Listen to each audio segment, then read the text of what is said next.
audience. Welcome here to a new edition of the East African Perspective, the podcast where we look at East African issues and continental issues from East Africa. We are here live in Kampala with my usual co-host, Benjamin. How are you doing today? I'm good, Thomas. Very good, very good. Today we have an amazing guest, Dr. Munir Safieldin. He's from Sudan, but he's in Uganda since a while now, and he cannot go back to Sudan due to the situation. He will tell us a bit more about what happens. But before that, Dr. Munir, how are you doing, if I may ask that? Thank you very much for having me, and thank you very much, both of you, Thomas and Benjamin, for being interested in the very unfortunate situation that is ongoing in Sudan. Compared to millions of Sudanese, I would say I'm very lucky because I'm in a safe place. I'm able to have a shelter over my head. I'm able to go to doctor if I need to. I'm able to eat and drink and live peacefully. A situation that millions of Sudanese people are deprived of at the moment. I think this is where we should start also by speaking to the humanitarian situation. We are recording this in November 2025. What is the humanitarian situations in Sudan and also outside of Sudan where refugee has been flying to since beginning of the conflict was 15th of April 2023? No, thank you very much. As you have said, and as it has been very well documented by international organizations, including UN, NGOs, and many media outlets, the Sudan is going through the worst humanitarian crisis worldwide at the moment. We are talking about a country that before the war broke in April 2023, a country of around 50 million people. Now, 50% of this population, about 25 million people, are in need of urgent humanitarian aid. We are talking about 12 million Sudanese, 12 million people who have been displaced from their homes, and they are scattered all over the country. And in addition to that, we are talking about 4.2 million Sudanese people who are refugees in 6 neighboring countries, including Uganda. And we are talking about 90 million children under the age of 18 who have been deprived from going to school for over 2 years. This is a terrible crisis. I mean, those numbers sounds like big, but 12 million people, guys, this is the population of Gambia, for instance. This is the population of Togo. Like, this is huge amount of people. Schools are closed. Roads that lead to Sudan are closed or bombed, and it seems like civilians have no voice in what's happening. How can we, here in Kampala, we have seen a lot of refugees coming in, right? In as I was saying earlier, like in my street, we have refugee from Congo and refugee from Sudan. People are trying to make a new life. But recently, we have seen those images in El Fasher, and these have reached international news. And I received personally messages from all around the continent, including from Uganda, of people at 2 a.m., 3 a.m., 4 a.m., young people, they stay late. And they ask me, like, Thomas, can you explain to me what's happening in Sudan in 2 minutes? Because is it tribal? Is it political? Is it for the resources? We don't understand. And I answer them like, even me, I wish I could fully understand. But I know that the answer is in history. The answer lies within the history of Sudan. And if you don't understand like the history of it, you won't understand how we ended up here.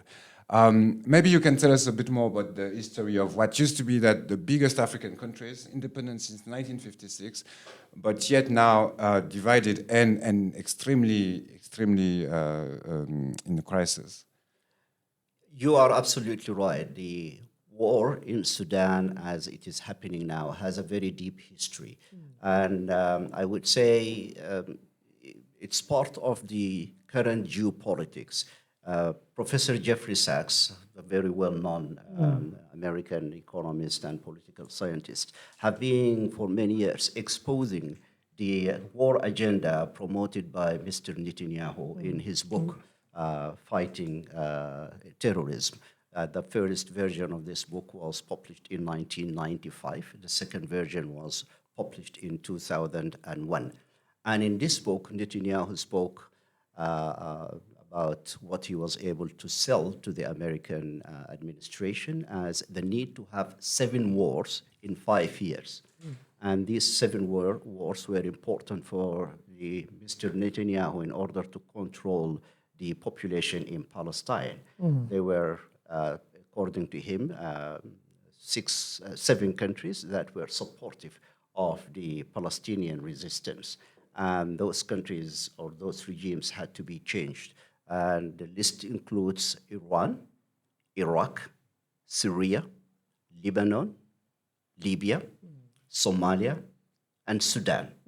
And the Americans agreed that they will fight those 7 wars in 5 years on behalf of Mr. Netanyahu. So the war that is ongoing in Sudan is part of a geopolitical war that was planned in 1995.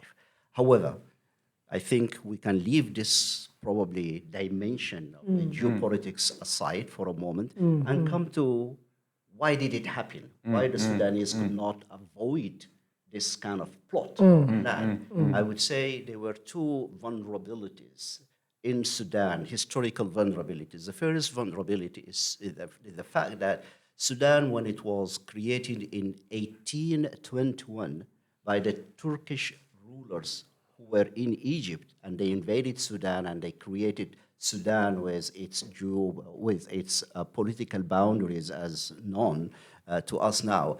They never created, a sense of a state. They brought by power fighting groups, tribes, kingdoms, sultanates who were scattered, who were fighting among themselves. They brought them under one administrative, that is a colonial power. But after I would say, the independence of Sudan, the Sudanese political elite failed to come up with, I would call, a sense of nationhood to bring the Sudanese together. So tribalism has been very strong, and tribalism is now fueling the war that is ongoing in the Sudan. So that was one important, I would say, weakness that allowed the geopolitical agenda to succeed in Sudan. The second factor that made this sort of political agenda to succeed in Sudan and get the Sudanese in conflict, I would call it, is the selfishness of the political leaders of the Sudan. And I will say specifically from the time of Omar al-Bashir and Turabi. These are the 2 people, in my view, who are responsible for the ongoing conflict in the Sudan at the now. moment. When Turabi actually engineered the coup d'etat of 1989, bringing Omar al-Bashir to power, Omar al-Bashir and Turabi, after a few years, became, I would say, enemies to each other. And as a result, Omar al-Bashir was able to eliminate the group of Turabi and control the government by himself. As a result, Turabi created a conflict in Darfur, mobilizing the African tribes, we call them the Zurga, the native African tribes in Darfur. He mobilized them against Omar al-Bashir. The intent was to make the country ungovernable to Omar al-Bashir. Omar al-Bashir responded by creating the Janjaweed in 2003, which created lots of atrocities, and they started the genocide against the Darfurian people. And we know the International Criminal Court actually issued an arrest warrant for Omar al-Bashir, and Omar al-Bashir was able to resist and avoid that. And in 2013, Omar al-Bashir was able to create the same Janjaweed group into an official paramilitary group, and he gave them a legal status, undermined the army, and made them more powerful compared to the army. And moreover, he gave them actually concessions over the gold mines in Sudan. So they became a military power and an economic power. And self-sufficient. And self-sufficient. And then... What was his goal? Why, sorry to interrupt, but why was Omar al-Bashir doing this? Because that's the origin of the actual group that is fighting right now. Right now. What was the agenda there? The agenda was for him to stay in power forever. Forever. Okay, so It was a force to protect he him. was becoming very unpopular, even within the military institution to which he belonged. Okay. So he wanted to undermine the army, and he called actually the RSF and the leader of RSF, Hemeti, he called him Hemeti, my own protection.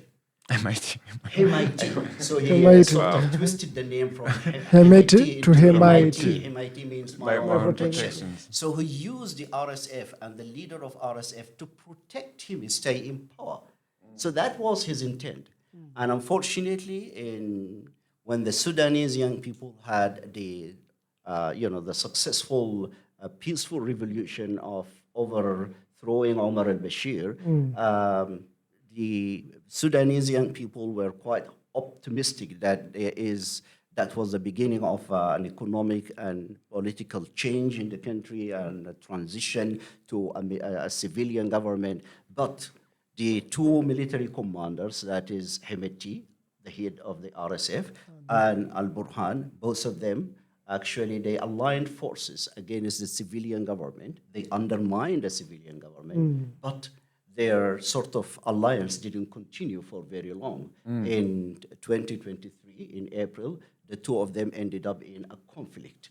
I'm probably oversimplifying many of the details because a few it's people fine. believe that, well, there was probably a hidden third hand which led to spoiling the relationship between the RSF and the leader of the army. But leaving that aside, I would say the war that broke in April 2023, which is ongoing now, has led to a full destruction of the country. It has led to creating a humanitarian situation that is unprecedented. And now, according to the IPC reports, which are about food insecurity, we're talking about 21 million people who are in acute food insecurity situation in the country. Yes, they dramatic. need food now. Dramatic. They have been starving, and in El Fasher, for instance, before RSF took over, people were eating the animal fodder. They reached a point of eating animal fodder in order to stay alive. So, Doctor, maybe before... what they fear is a civilian taking power. Maybe what led them between 2019 and 2023 to stay close to each other is the fear of young Sudanese taking power and implementing a more civilian government. Is that possible? Definitely the desire to maintain power by those who have enjoyed power for many years has been the reason of sabotaging the beginning of transition in the country. On what Thomas has just said, if in the event Sudan had gone with civilian rule, what effect would it have had on the region, on Egypt, on Libya, if the civilian... If there were a civilian government, definitely the Egyptian would not be happy. It would not have been an ideal model for many rulers in this region, who actually have been probably promoting themselves as lifelong. And he was already creating international image. I remember in South Africa, everyone spoke about that. In France, it was first page of the news. The New York Times also put it first page, that woman we spoke about. What was her name again? Al-Assad, I think. Al-Assad. So he was already creating this image that could inspire the youth of East Africa, the youth of North Africa to relate. And Sudan is such a country at the carrefour and of many others, let's say, civilization blocks, that it does inspire people from the Arabic world to North Africa, to the East African, to the West. Doctor, you have talked about the destruction of a country. Would you paint more on what is happening on Sudan functioning right now? Can people access services? Because half of the country is affected. What is happening to the other half? You have told us 19 Those that stay in Sudan, you have told us 19 million children have not gone to school in 3 years. That is basically a whole generation gone without education. What is happening to education? What is happening to health? How much has been destroyed? According to the UN reports, about 80% of the health system has been destroyed. 80%. 80%. That is basically everything. Destroyed. And we can see that malnutrition has become quite, I would say, widespread in the country, especially among young children. But at the same time, the economic activity in the country has been severely disrupted. The factories in the country, I would say, no one has a specific or exact statistics, but I would say probably between 18 to 90% of the factories that were in central Sudan have been completely destroyed.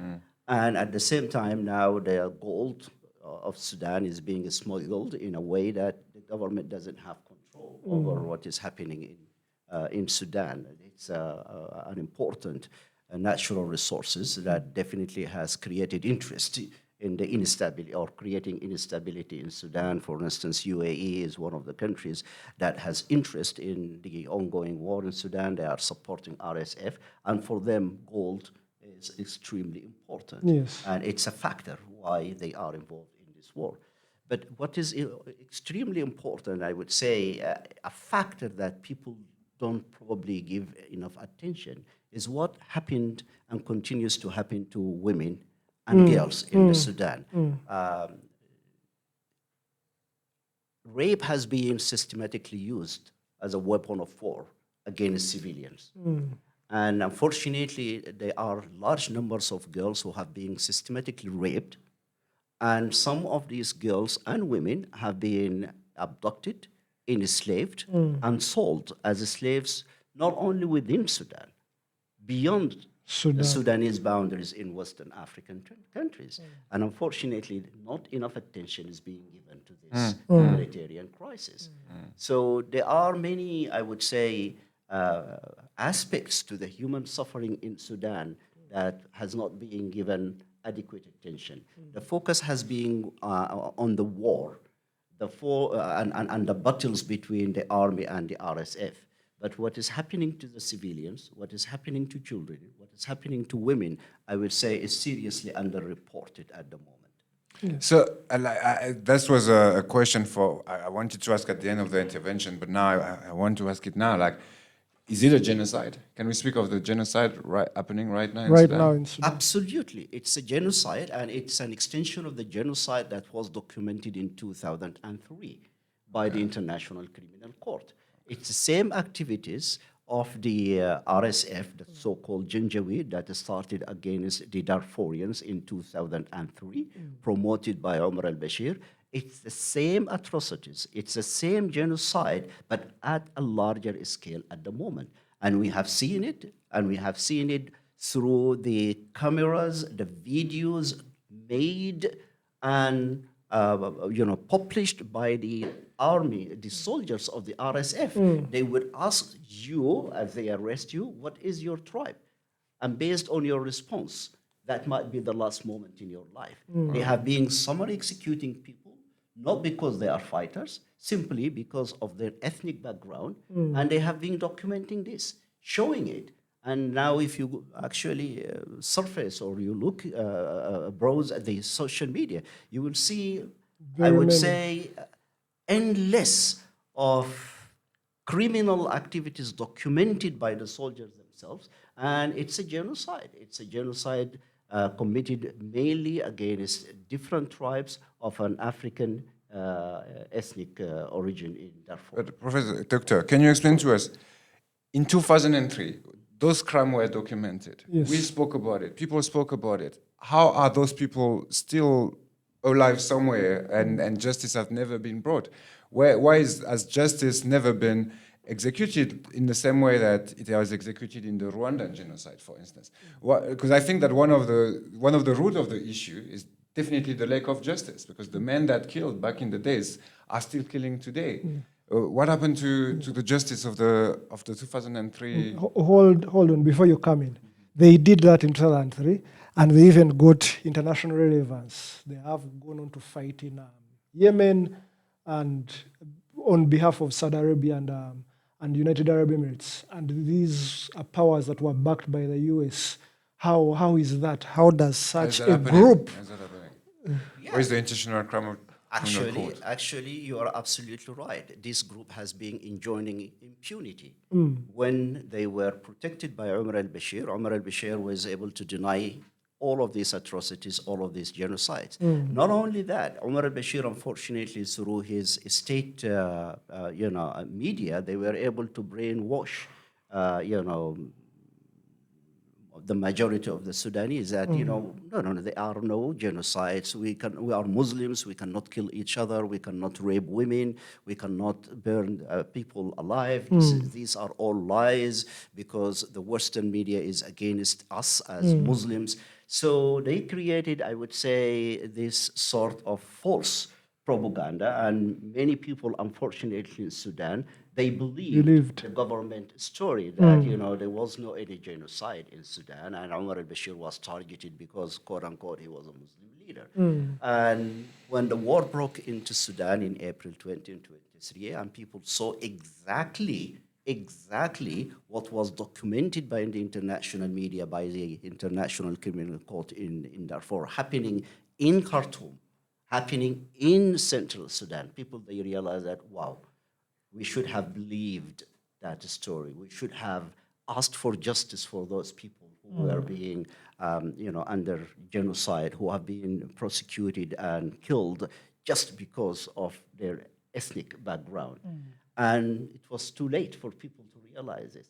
And as I said, one of the vulnerabilities of Sudan is that, this sense of belonging to tribes, to different ethnic groups is stronger than the feeling the general people have with regard to belonging to one nation, belonging to one country that brings all of us together. And that is why many of the people who are now mobilized by RSF to fight this war are mobilized on tribal basis.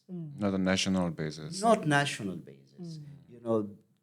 You may hear a lot of agenda that we want to change the injustice in Sudan. We want to change the 1956 state of Sudan. It is the state created after independence. But you cannot create a new social justice in Sudan as claimed by eliminating other ethnic groups and say my race is more superior, is cleaner, and I'm the one who's supposed to rule the country. You guys had ruled the country for many years. So I would say that was one of the reasons why the RSF, the Janjaweed, enjoyed impunity. And as you have said, Benjamin, once the RSF became a tool in the hands of UAE and Saudi Arabia to fight the war against Yemen, they receive further impunity. Yes. So they become powerful by fighting in different places.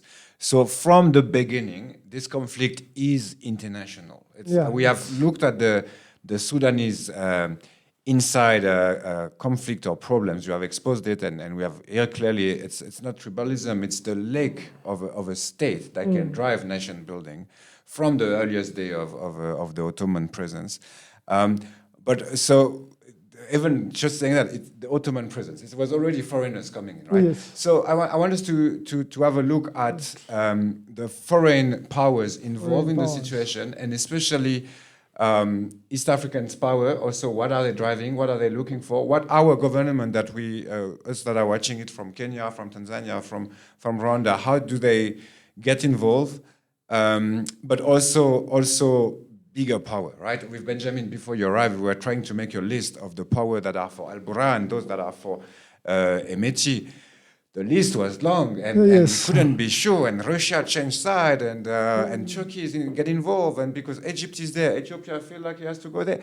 It's very complicated. Like, can you tell us a bit more about those foreign powers and what is their agenda within Sudan? Yeah. Before Doctor comes in, I wanted to go back to the 1970s when Amin was president in Uganda. Yeah. He got close to Israel when he had just come to power, and what Israel did was to construct military airfields in the north of Uganda. Yeah, I remember that. And all these military airfields were not for Uganda. They were all targeted to Sudan. And later, when he realized he was being used, he changed sides. And long time ago, that is like 40 years ago, we are seeing foreign powers have interest in Sudan.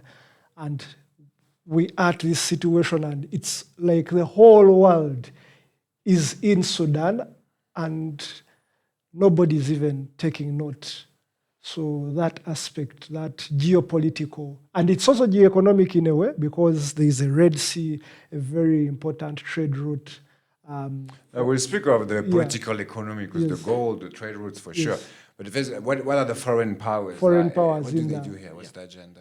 Well, as I said, the Israelis, specifically the idea of 7 wars in 5 years, as planned by Mr. Netanyahu and adopted by the American administration, is I would say is what is shaping Sudan, Sudan And the region. conflict in the region. the region. And what is also very important now is to understand that there are small actors who are being, I would say, probably enjoying a disproportionately bigger role compared to their global significance, size, like the UAE. Yeah, the UAE Let's is, speak of the UAE. UAE is actually organizing a proxy war on behalf of Israel in Sudan, in Yemen, in Libya. Just look at what is happening. There is a plan to destabilize as many countries in the region as possible. Look at Libya, has been destabilized. Yes. And now you have in Libya 2 governments. Yeah, 2 governments, which they want in Sudan. One support Al Burhan, the other one support Hemeti. And Haftar is being supported by UAE. Yeah. Okay. Secondly, you look into Yemen. Yemen is a country where it has 2 governments. 2 governments. One of these governments is also supported by UAE and Yes. by the Saudis. Yes. You look now into Sudan, it's the same scenario. Yes. It's a scenario of having 2 governments in the country. So they're doing it. You say they're doing it because they fight for Israel, right? Your argument is they fight. It's a proxy war. They fight for Israel, and definitely the argument of a proxy war is very important, especially when you look at the weapons, the type of weapons that arrive in Sudan. You will realize they are built by license by the UAE, but they're really American, they're really French, they're really Israeli. I've had a look at it on other video for the French parts, where we look at why is it that there's French weapons used in Sudan. But can UAE they don't have agency? Can they have their own agenda? Like, are they really fighting for Israel? Or because we also know that they are the central place for gold trade, right? And they aspire to replace petrol by gold, exactly like Sudan economy has done. Does UAE has any agency here, or are they just fighting for Israel? Well, I believe UAE definitely, they believe that the role they are playing at the moment is serving their own interests. But I think the agenda is much bigger than them. Definitely, they are able to extract as much gold from the Sudan at a very cheap price, if not free. Billion of dollars. And they are able to expand their economy the way they are doing. But I think the agenda is much bigger than Much them. bigger than them. And I'm saying it's much bigger than them because if you look at their involvement in Libya, their involvement in Syria, their involvement in Iraq, their involvement in Yemen, it's a bigger agenda. Yes. That UAE, I would say, as a small state, would probably plan and execute things. Definitely, they are being, I would say, one of the reasons they have been enjoying impunity is that they are serving the agenda of bigger powers. And that is why we continue to see impunity. We continue to see there is no accountability. For Zero all of these accountability. atrocities. Because if it was UAE on its own, with all of this now global move against them and the claim for holding them accountable for what is happening in Sudan, in Libya, they should have been held accountable. But definitely they are being protected, I would say, by more. And that's why there's no influential- boycott. That's why there's no, because we've seen boycott for Russia. We heard of boycott for Israel before. So for you, there's no boycott of UAE. Of UAE. Not because of the power they have with their petrol or with their different alliances, But they are because getting- they're fighting a proxy war. Because they are serving the agenda of bigger powers, Bigger in powers. the globe. And as long as they are serving their masters will protect them. However, what I believe is extremely important is number one, for the Sudanese people, is now to be, I would say, smarter, to understand the political agenda around them, and not to allow themselves to be used by political powers indefinitely. The war has to stop. The suffering of the Sudanese people has to stop. The rebuilding of the country has to stop. And there is, I would say, this sort of wrong idea that one of the two military factions will eliminate the other completely. It's not going to happen. It's not happening. It's not happening. It is not happening. That's not happened before. What is being eliminated, I would say, is the country called Sudan, the people called the Sudanese people, the women, the children. And that's why I think people have to be very rational and understand that, well, there is a bigger agenda. It's protecting the country, protecting the nation that is called Sudan, bringing unity among the Sudanese people is what is important at the moment. We have to outsmart those who are plotting all of these plans against the country. I know that's close to your heart, that topic of trying to understand, conscientize.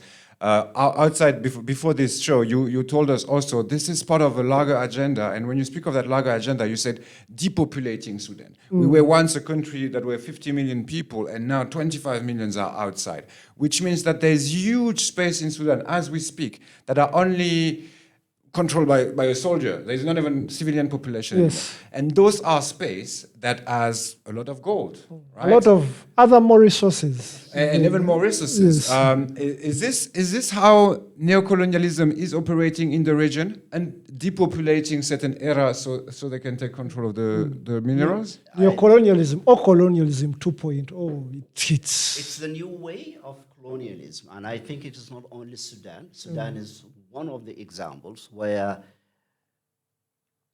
certain countries which are rich with natural resources and they have very important geopolitical positions are being depopulated.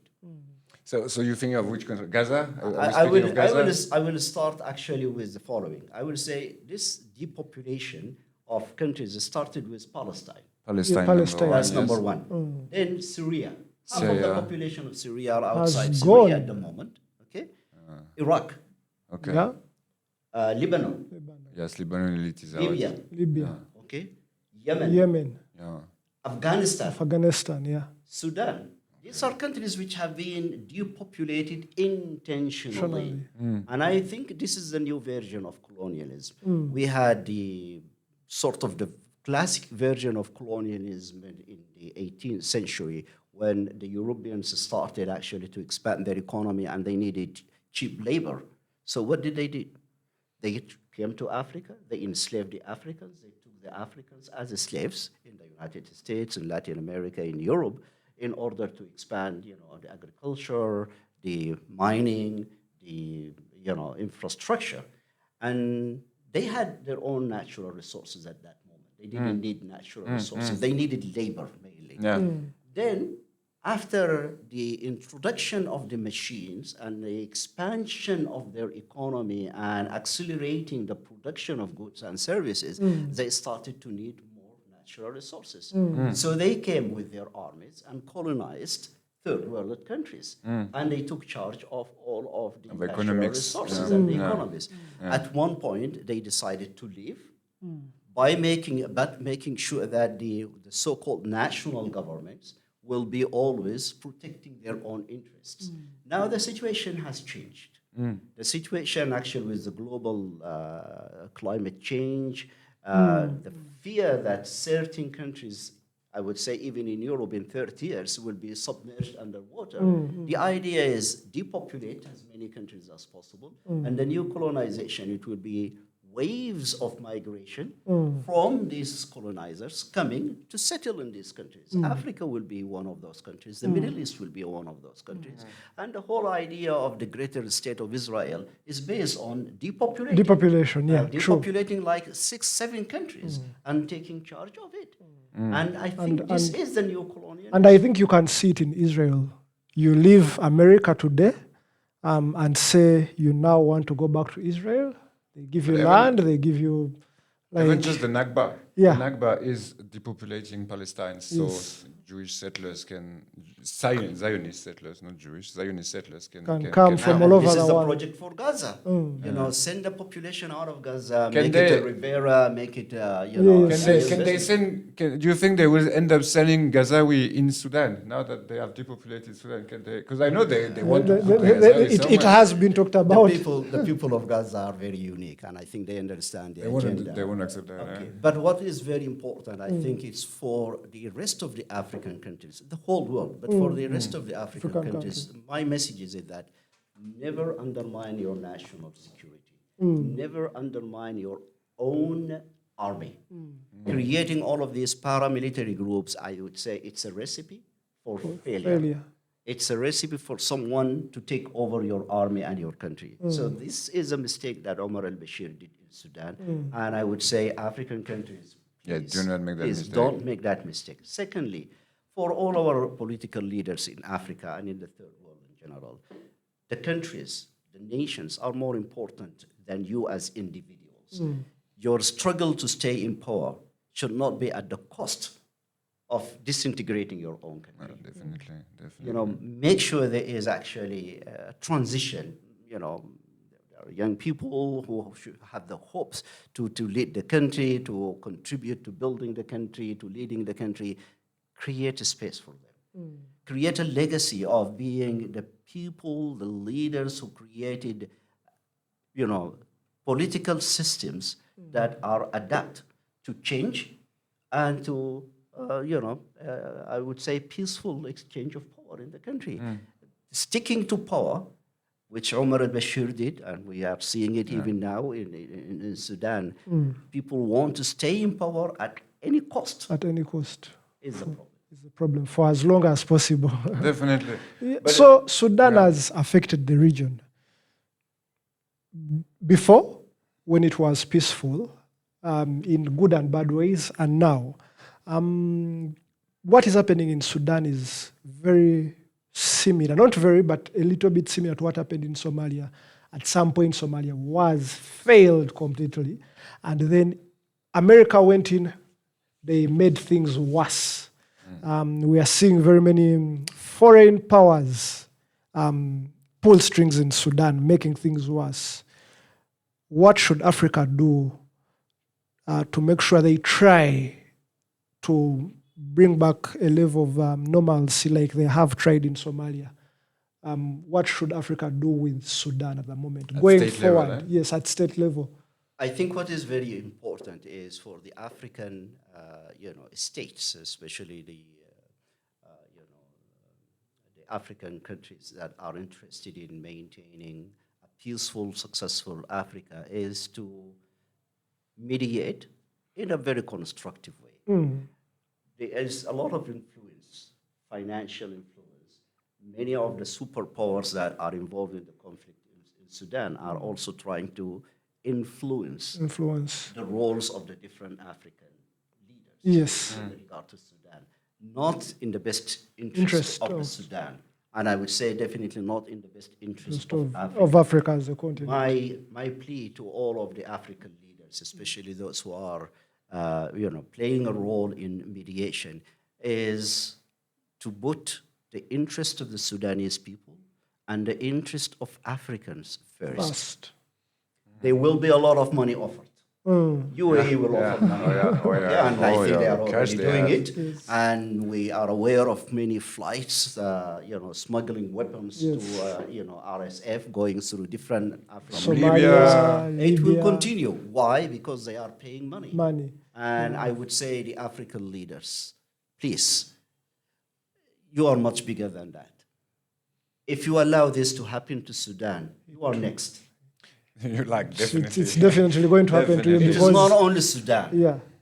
But who has the key? Who has the key to speak to both of them? Who has the key to de-escalate the conflict? Is it in the region? Is it Abiy Ahmed? Is it Museveni? Is it William Ruto? Like who has keys as government? And then we can speak of the people after. But as government, who has key to actually say something to both sides and in the region, and about who has the key, because we have seen it's very eisy for our brand to fly to Cairo which means Cairo has access to him. Who has the key without a bias? Hemeti is going to Nairobi. That's the problem. And Yeah. I think this is where the problem will continue as long as different stakeholders look at their own interests rather than the collective interest of this continent. Look at what is happening in Congo, We spoke about that. DRC, Somalia, as you have said. All of these conflicts could have come to an end in a very peaceful way if we had put our interests as Africans first. I think it is not too late. And people should learn the lesson that a country like Sudan, which no one ever expected to decline into such total chaos. If this happens to Sudan, believe me, the same powers, the same people who are fighting the war in Sudan, they will have every reason to take over other countries and do the same thing. There will be people who will pay them money to do that.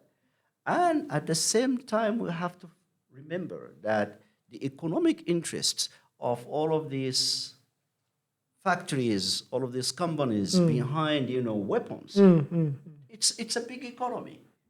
Every war That's a lot of is money. a business. It's a business. And gold prices are surging because of the numerous amount of wars in the world, and that makes Sudan more attractive. More And attractive. that is why you For see this powers. modern technology. We are seeing the drones, we are seeing all of these sophisticated war technologies being brought into African countries where people are still looking for medicines, looking at vaccines.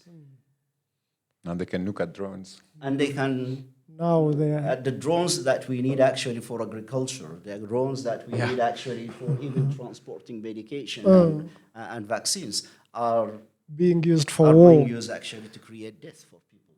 Wow. Why? Because those people, someone is paying for all of these, I would say, machines for killing people and the interest. And it's an investment. Yeah. No, it is an investment because it definitely bring back money, and through channels that pass by East Africa, pass by the Middle East, clearly. But as you said, what we observe in Sudan is the good people are leaving, the wealth is leaving, and bad people are coming in, including mercenaries from Colombia. Like, how did they hand Yeah. I don't even know. And mercenaries are very expensive. So And someone is paying. Someone is paying definitely paying. And whoever is paying is expecting. something in return. Some money back. Yeah, some Because money for back. them, this is an investment. Yes. So I wanted to ask about going back to the refugee crisis. We have had reports of Sudanese refugees being raped by forces in Chad. What is the situation of Sudanese refugees in the region, in Uganda, in Kenya, In terms in of their South security Sudan, as in well, terms of yeah. security? How are they faring? The international institution handling Yeah, that. actually, that brings us to where the multilateral organizations. Maybe we shall talk of the Security Council and how it has been useless. What is happening to the Sudanese outside? The humanitarian crises around the globe are, I would say, seriously underfunded. It's not only the Sudan. For instance, when I looked before coming here to how much of funding the international community has been able to provide to the humanitarian needs in Ukraine, 25% of the needs. Yeah. Ukraine, which is part of Europe, with all of the attention given to it, only 25% 25%. of the financial needs Have been for made. humanitarian response have been made available for you. And there's way less migrants, by the way. Like when you speak of those numbers, I thought of that. Now, let me give you other examples. Afghanistan, the humanitarian needs are only funded at 20%. DRC is funded, humanitarian response is funded at 15%. For South Sudan, the humanitarian response is funded at 18%. For Syria, the humanitarian response is funded at 10%. And for all of Sudan, the international community in 2025 asked for $4.3 billion, and what they have got now is only 20%. Yeah. With this meager amount of money, with the issue of access to the civilians. For instance, if you look at Al Fashir, the civilians in Al Fashir for almost 2 years were not accessible. They were trapped. They were trapped. They were not accessible. And now you have civilians in other parts of Darfur who are not accessible. And you have civilians in the Nuba Mountains and would say south of Kurdistan who are not accessible. So when you combine lack of access to people who need humanitarian assistance, when you combine it with the lack of financial resources, you see the level of human suffering. And unfortunately, wherever there is vulnerability among people, whether they are from Sudan or from the other countries, people are vulnerable as refugees. They are not able to access humanitarian aid. There are people, I would say, who exploit their situation. Yeah, definitely. There are some people, modern slavery. fighters, whether they are soldiers, whether they are military groups, who have little food, and they will offer it in return of something, most probably in return of sex. You're like one of the road of migrations is Egypt, and what the refugee in my building have told me is that Egypt is more and more close to Sudanese, and that they don't feel as welcome as in other countries. So a lot of them end up passing by what I call the Southern Road, right, which take you to South Sudan and Uganda, and then maybe after Kenya. South Sudan is at war, right? In a few weeks from now, we will have some South Sudanese also explaining to us the situations here. What is the interactions? Because we know, like, I was checking the maps this morning to see where is RSF, where is the army, which side they control, and the South Sudanese border seems to be controlled by Hemeti and the RSF. So how do they play or fuel or reinforce or I don't know in South Sudan? What like the conflict already exists in South Sudan? Do they fuel it? Do they calm it? Do they offer new opportunities for one side of this conflict or the other side? What's happening there? Well, the civilians who are coming or going from Sudan to South Sudan are quite numerous in numbers. According to the UN statistics, we're talking about 1.2 million Sudanese who are living as refugees in South Sudan, despite all of the conflicts and the humanitarian situation. It's bigger than the capital, Juba, just to say. It's quite significant, and definitely this has to do with the historical relationships between the people of South Sudan and Sudan. And sometimes you really appreciate when people like in South Sudan or in Chad or here in Uganda or in Egypt or in the other countries where 4.2 million Sudanese people are living as refugees, when people are hosting them and sharing whatever meager resources they have with them.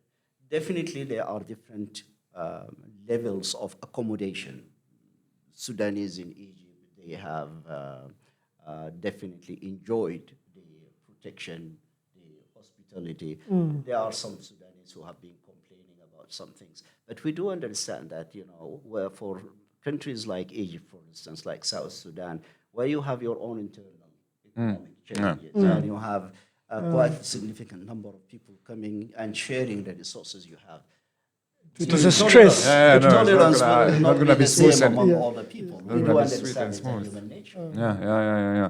But so do we know if Hemeti is on the side of the government? Is there any sort of like alignment of factions between Hemeti, Riek Machar, for instance, or President Salva Kiir and Al Burhan? How do we know about that? Or? Because you can never put these two Sudans from each other, given that even the oil, history, Sudan's oil runs through Port Sudan. Definitely, they will always have that closeness. How are they interacting? I think the situation is very volatile. It is very difficult to say that these relationships are carved in stones. I think the interests are moving back and forth. And some countries have, I would say, very principled position with regard to what is happening in Sudan and the need to have peace and end the war. But definitely there are, I would say, situations where there are deals. There are deals being made. I mean, we know that for Uganda, the question of the Islamists are very important because they fight Museveni in the back past. In the days. So definitely it's an old story. And once again, history tells us, but the present show us the result of those history. I have a last questions, but I don't know. Maybe Benjamin, did you have another point to bring? You can't take on the last question. You Benjamin asked about the government. What can they do? I want to ask about young East Africans that are watching us right now and that feel the pain of what we're talking about. What can they do? What can a young Kenyan, a young Tanzanian, a young Burundians or Rwandan like that listen to this content, understand what you're saying? What can they do against those proxy war and against just to help Sudanese right now? What can be done? I think it's a very important question, and I think being aware of what is happening around us is important. We cannot claim that, well, this doesn't concern me. It concerns all of us. And I think if you look at the change that started to happen in Gaza, happened as a result of the young people around the globe started saying, this is not acceptable. Human beings are human beings. People in Gaza shouldn't be starved, shouldn't be treated the way they are treated. And that has forced many superpowers actually to reconsider their positions. And I think this is what we need. We need all the young Africans to start to engage, to understand what is happening to their countries. What are the risks each of their own countries are facing, and how can they educate themselves and position themselves in a way that they safeguard of their countries against what happened in countries like Sudan, and be politically, I would say, savvy, be politically active and engaged in a constructive way that there is no way we can continue to sit around and watch the news as if what is happening to other people doesn't concern us. It is intimately will impact us at the end, and it will impact them at the end of the day. Thank you so much for this interview. This was amazing. I hope you guys enjoy the content. If you enjoy, please follow, like, subscribe, share it. It is very important. I think you understand. It is very important. We do this type of podcast, so this helps us also to share the message. I'm really pleased right now by the amount of information we got, the clarity of the informations. I was listening, I was trying to compare what I could find about the Sudan crisis from different regions of the world, listening to media in Middle East, media in Europe, media in my language, French. This is definitely one of the most inspiring and informative conversation I've heard on the news. So I hope you also have enjoyed that.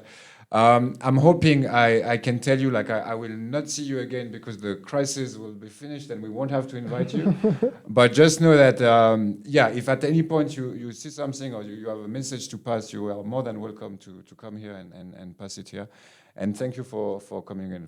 Thank you for coming. Speaking of that situation, that is very personal for you, very personal. Unfortunately, our guests cannot go back to Sudan as we speak. And so, thank you very much for the audience and for us. Thank you very much, Thomas. Amazing, Doctor. Thank you for very your much. interest and being part of educating the audience about what is happening in Sudan. Thank you very much. Thank you.